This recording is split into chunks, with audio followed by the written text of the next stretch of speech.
सभी मसीह भाई बहनों को परमेश्वर की पाक और पवित्र हजूरी में जय मसीह की। आप सभी का आज हम स्वागत करते हैं पिता परमेश्वर की पाक और पवित्र हजूरी में। प्रार्थना करते हैं आज के दिन के लिए, आज के समय के लिए, सुंदर समय के लिए जो परमेश्वर ने हमें दिया है। Hallelujah hallelujah hallelujah. धन्यवाद धन्यवाद धन्यवाद धन्यवाद पिता पुत्र पवित्र आत्मा, पिता पुत्र पवित्र आत्मा, पिता पुत्र पवित्र आत्मा, सेना के यहोवा खुदा धरती आकाश के मालिक पिता परमेश्वर जी, आपका धन्यवाद हो पिता परमेश्वर जी। आज का सुंदर दिन, सुंदर समा पिता परमेश्वर जी हमें देने के लिए, चलती सांसें देने के लिए पिता परमेश्वर जी, हमारी सांसों पे, हमारे दिन पर पिता परमेश्वर जी आपका अधिकार है पिता परमेश्वर जी। आपने हम पर जो कृपा की, आज का दिन हमें दिया, आज का नया दिन, सुहावना मीठा प्यारा दिन हमें दिया, उसके लिए आपका धन्यवाद करते हैं पिता परमेश्वर। हमारे घर परिवार में हमें बनाकर रखा, हमें किसी भी भली वस्तु की कमी नहीं होने दी, हमें भरपूर करके रजाया। आपका शुक्र करते हैं पिता परमेश्वर। बीते समय आपने हमें संभाल कर रखा पिता परमेश्वर जी, और हमारे कामों में, हमारे जाने आने में हमारी सहायता मदद की, हमारे कामों को बनाए रखा पिता परमेश्वर जी। हमें बरकतों से भरा, हमें आशीषों से भरा पिता परमेश्वर जी। हमारे अच्छे समय में, बुरे समय में आप हमारे साथ रहे, अपनी दया को हम पर बनाए रखा पिता परमेश्वर जी। आपका धन्यवाद करते हैं। अब समय आपके आत्मिक वचन का है पिता परमेश्वर जी, आपकी आत्मा की खुराक का है, जिसे लेकर हम तृप्त होते हैं पिता परमेश्वर जी। आपके वचन जो हमारे राहों की ज्योति है, हमारे जीने का आधार है, हमारे शुद्ध रहने का आधार है। आपके वचन जो नया बल, नई उम्मीद, नया जीवन हमें दे जाते हैं पिता परमेश्वर जी, जो हमें पिता परमेश्वर जी आपकी अपनी आत्मा में पिता परमेश्वर जी हमें नया कर जाते हैं पिता परमेश्वर जी। हमें आपके वचन बहुत कुछ सिखाते हैं पिता परमेश्वर, जिसके द्वारा हम चलना सीखते हैं पिता परमेश्वर जी, अपने स्वभाव में, अच्छे स्वभाव में बने रहना सीखते हैं पिता परमेश्वर जी। आपके वचन हमारे पिता परमेश्वर जी जीवन की रोटी है पिता परमेश्वर जी, आपका आत्मा की खुराक है। आपके वचन के द्वारा हम बचाए जाते हैं। ये वचन हमारी जिंदगियों में कार्य करें, हजार गुना फलों को लेकर आए। जितने भी जन आपके हजूरी में बैठे, इस वचन को आज दिल से, ईमानदारी से सुने पिता परमेश्वर जी। ये वचन आज इन सब के लिए हो पिता परमेश्वर, और इनकी सबके जीवनों को बदल दे पिता परमेश्वर। प्रार्थना यीशु नासरी के नाम में मांगते हैं, आमीन आमीन और आमीन। हालेलुया। आज मैं आपके लिए लेकर आई हूँ मत्ती 17 की 14 नंबर आयत से 18 नंबर आयत तक, जिसका टॉपिक है दुष्ट आत्मा ग्रस्त एक जो बालक था उसे चंगा करना। इसका यह टॉपिक है। एक बालक जो था वो दुष्ट आत्मा से घिरा हुआ था, तो परमेश्वर ने उसे कैसी चंगाई प्रदान की, पढ़ते हैं। लिखा है, जब वह भीड़ के पास पहुंचे तो एक मनुष्य उसके पास आया और घुटने टेक कर कहने लगा, हे प्रभु, मेरे पुत्र पर दया कर, क्योंकि उसको मिर्गी आती है और वह बहुत दुख उठाता है और बार बार आग में और बार बार पानी में गिर पड़ता है। हालेलुया। अब जब परमेश्वर, मैंने आपको कल बताया था, जब परमेश्वर केसरिया नगर से वापस आए, पहाड़ से परमेश्वर जब पहाड़ पर वचन सुना रहे थे, परमेश्वर जब वापस आए, नीचे उतरे, तो एक जब शहर में वो पहुँचे तो बहुत सी भीड़ उनके पास आ गई, क्योंकि आप सब जानते हैं कि अब परमेश्वर सबको चंगाई प्रदान करा रहे थे। तो जब परमेश्वर पहाड़ से उतरे, कितने दिनों के बाद परमेश्वर लोगों के बीच में आए होंगे, तो सारी भीड़ उनको क्या हो गई, घेर कर खड़ा हो गई। तब वो भीड़ में से एक आदमी, एक मनुष्य निकलकर चेलों के पास गया, घुटने टेक कर कहने लगा, प्रभु से कहने लगा, हे प्रभु, मेरे पुत्र मुझ पर दया कर, क्योंकि उसका एक पुत्र है जिससे मिर्गी आती है, जिसमें मिर्गी की दुष्ट आत्मा है, और वो दुष्ट आत्मा उसको बहुत सताती है। वो उसे गिराती है, पढ़ाती है, आग में गिराती है, कभी पानी में गिरा देती है। वो दुष्ट आत्मा उसको बहुत सता रही है, जिससे वो बहुत ज़्यादा कष्ट उठा रहा है, और अपने पुत्र को कष्ट में देखकर वो बहुत ज़्यादा क्या है, दुखी है। तो इसके लिए वो अपने पुत्र के लिए परमेश्वर से क्या कर रहा है, विनती कर रहा है कि हे परमेश्वर, मेरे बच्चे को क्या कर, ठीक कर। हालेलुया। अब एक पिता अपने बच्चे के लिए अपने पिता के पास आया है कि पिता परमेश्वर, मेरे बच्चे को क्या कर, आज़ादी दे, क्योंकि मैं उसके दुख को नहीं देख पा रहा, और वो खुद बहुत दुखी है, जिसको देखकर मैं बहुत दुखी हूँ। तो परमेश्वर से वो प्रार्थना कर रहा है कि परमेश्वर मेरे बच्चे को क्या करें, ठीक करें। अब वो परमेश्वर को तो चुटकी भर का काम है, परमेश्वर झट से उसे ठीक करेंगे। पर यहाँ पर सीखने वाली बात क्या थी, पढ़ते हैं, मैं उसको तेरे चेलों के पास भी लाया था, पर वह उसे अच्छा नहीं कर सके। अब जो परमेश्वर के चेले थे, जिसमें परमेश्वर की सामर्थ्य थी, जिसको और परमेश्वर ने कहा भी था कि तुम मेरे नाम में क्या करोगे, बड़े बड़े कार्यों को करोगे।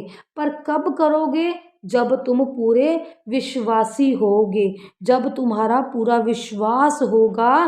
तुम मूर्खों की तरह नहीं करोगे, तुम पूरे विश्वास में बने रहकर तुम कहोगे मेरे नाम में ये चीज़ हो जाए तो ये हो जाएगी। अगर तुम पूरे विश्वास से करोगे कि दुष्ट आत्मा निकल जाए तो वो निकल के कोसों दूर भाग जाएगी। पर उसने क्या कहा कि मैं उसे तेरे चेलों के पास भी लेकर गया था, पर वह उसे ठीक नहीं कर सके। हालेलुया। फिर यीशु ने उत्तर दिया, परमेश्वर ने उन्हें उत्तर दिया, हे अविश्वासी और हठीले लोगों, मैं कब तक तुम्हारे साथ रहूँगा, कब तक तुम्हारी सहूँगा, और इसे यहाँ मेरे पास लाओ। तब यीशु ने दुष्ट आत्मा को डांटा और वह उसमें से निकल गई और लड़का उसी घड़ी अच्छा हो गया। हालेलुया। अब परमेश्वर के जो दास थे वो उसे क्यों नहीं अच्छा कर पाए, जब वो इंसान का विश्वास था कि वो उस इंसान का विश्वास इतना मजबूत था कि मैं उसे चेलों के पास लेकर जाऊंगा तो वो ठीक हो जाएंगे। पर चेले नहीं कर पाए, क्योंकि शायद चेलों का विश्वास अभी पूर्ण रीति से वो विश्वासी नहीं बने थे, पूर्ण रीति से वो विश्वास को नहीं ले पाए थे, जिसके चलते वो दुष्ट आत्माओं को नहीं निकाल सके।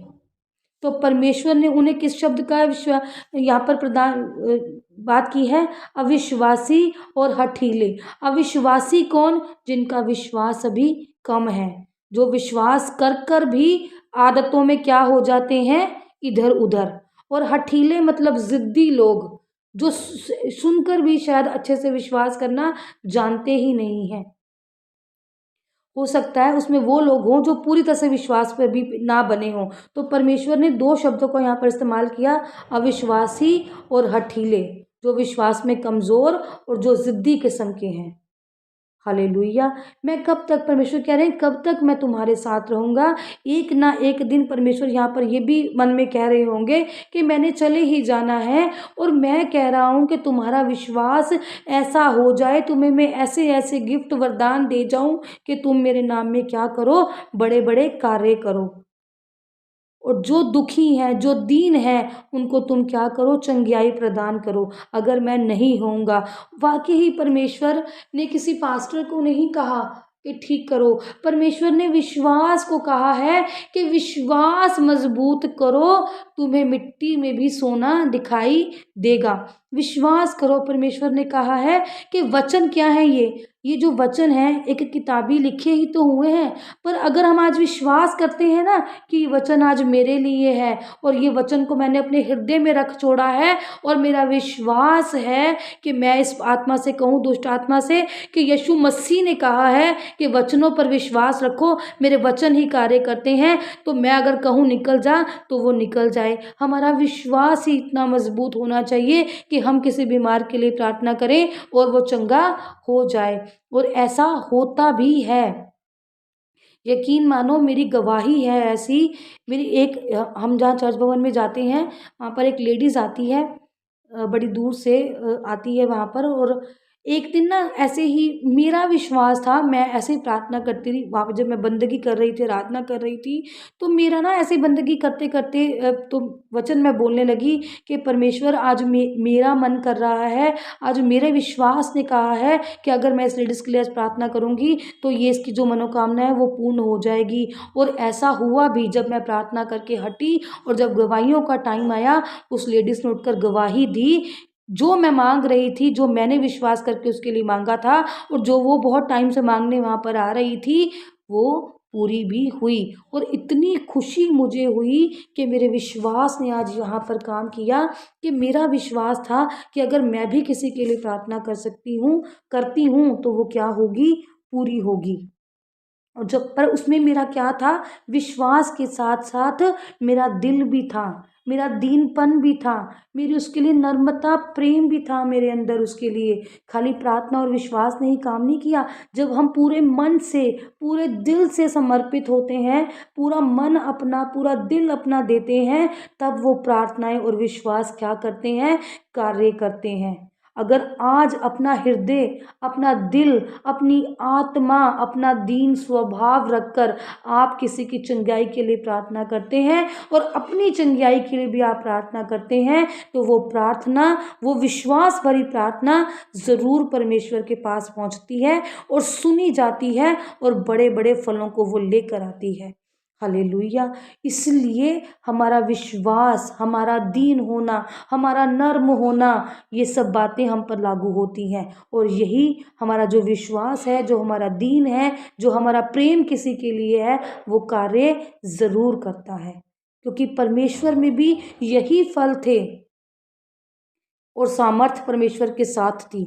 अगर हम भी परमेश्वर की तरह हो जाएं, तो हमारी प्रार्थनाएं भी परमेश्वर क्या करते हैं, दीन होकर, हम भी अगर दीन होकर प्रार्थनाएं करते हैं तो हमारा परमेश्वर हमारी सुनता है।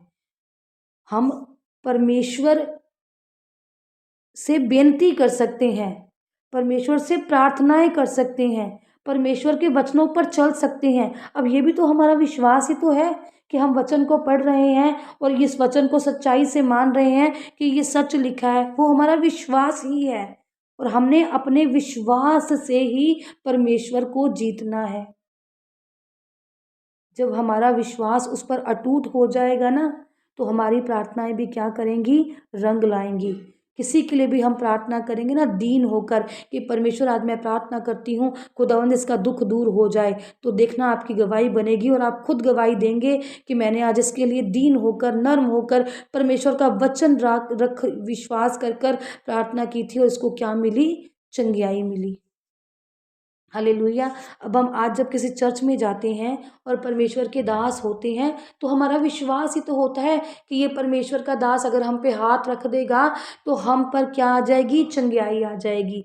तो उनको चंगियाई किसने दी, उन्होंने रोजे रखे होंगे, उन्होंने प्रार्थनाएं की होंगी, उन्होंने परमेश्वर से आत्मिक वरदानों को मांगा होगा, 40-40, 50-50 रोजे रखे होंगे, परमेश्वर से वो सामर्थ्य मांगी होगी। अगर आज वो हम सामर्थ्य मांगे तो परमेश्वर हमें भी देंगे, पर हमें सिर्फ मांगना आना चाहिए, विश्वास से मांगना आना चाहिए, दीन होकर प्रेमता से हमें मांगना आना चाहिए, तो परमेश्वर अपनी कृपा हम पर भी ज़रूर करेंगे, आप सब पर ज़रूर करेंगे। बस आपका विश्वास क्या हो, मजबूत हो। जैसे कि आप सिस्टर जी से प्रेयर कराते हैं तो वो आपका विश्वास है, और सिस्टर जी की प्रार्थनाएं होती हैं आपके लिए, उनका दिल आपके लिए नर्म है, दीन है। जब प्रार्थना करते हैं तो वो प्रार्थना क्या होती है, सुनी जाती है। हालेलुया। क्योंकि वो मेहनत करते हैं आपके लिए, वो प्रार्थनाओं में रहते हैं, वो बने रहते हैं प्रार्थनाओं में, वो परमेश्वर की स्तुति महिमा में बने रहते हैं। हालेलुया। सर्वशक्तिमान सेना के यहोवा, इन वचनों के आधार पर पिता परमेश्वर जी इनको बुद्धि दें, पिता परमेश्वर जी इनके कामों को शुद्ध करें, पिता परमेश्वर इनको पर दया करें, खुदावन इन पर अपना विश्वास मजबूत करें, पिता परमेश्वर। हालेलुया। सेना के यहोवा खुदा, आपसे प्रार्थना करती हूँ पिता परमेश्वर जी, इन सब के विश्वास को आज मजबूत करें इस वचन के आधार पर, पिता परमेश्वर जी, कि हम परमेश्वर के कहे हुए अविश्वासी और हठीले नहीं, पिता परमेश्वर, बल्कि विश्वासी, दीन और आत्मा से फले भरे हुए पिता परमेश्वर जी कहलाएं। आज परमेश्वर भी हम प्रमाण कर सके, परमेश्वर भी हमें कह सके कि ये मेरा बच्चा है, मैं इससे प्रेम रखता हूँ। ऐसा हम परमेश्वर की आज्ञाकारी में बने रहें, ताकि परमेश्वर आज हमें स्वप्न में आकर कहें कि खुदावंद कहे कि ये मेरा बच्चा है और मैं इससे प्रेम रखता हूँ। हम तो बहुत बार कहते हैं कि पिता परमेश्वर से हम प्रेम रखते हैं, खुदावंद ऐसा हमें बना पिता परमेश्वर जी, हम ऐसे हो जाएं, हम सब पिता परमेश्वर जी जितने भी इस वचन को सुने वो ऐसे हो जाएं पिता परमेश्वर, कि प्रभु उन्हें कहें कि ये मेरा बच्चा है। खुदावंद ऐसा अनुग्रह आज मैं इन सब पर पिता परमेश्वर जी मांगती हूँ। और वो हम कैसे होंगे पिता परमेश्वर जी? आपके आत्माओं के फलों से भरकर, जो कि प्रेम, आनंद, शांति, कृपा, धीरज, भिलाई, विश्वास, नम्रता और संयम है पिता परमेश्वर जी। जब हम आत्मा के फलों से भर जाएंगे, हमें आत्मा के फल आ जाएंगे पिता परमेश्वर, तो पिता परमेश्वर भी हमें कहेगा कि मैं इसे जानता हूँ, ये मेरा पुत्र है। ऐसा पिता परमेश्वर जी हमें बनाओ। और मैं आपसे ऐसा वरदान हम सबके लिए चाहती हूँ पिता परमेश्वर, मेरे यहोवा पिता। प्रार्थना यीशु मसीह के नाम में मांगते हैं। आमीन, आमीन और आमीन।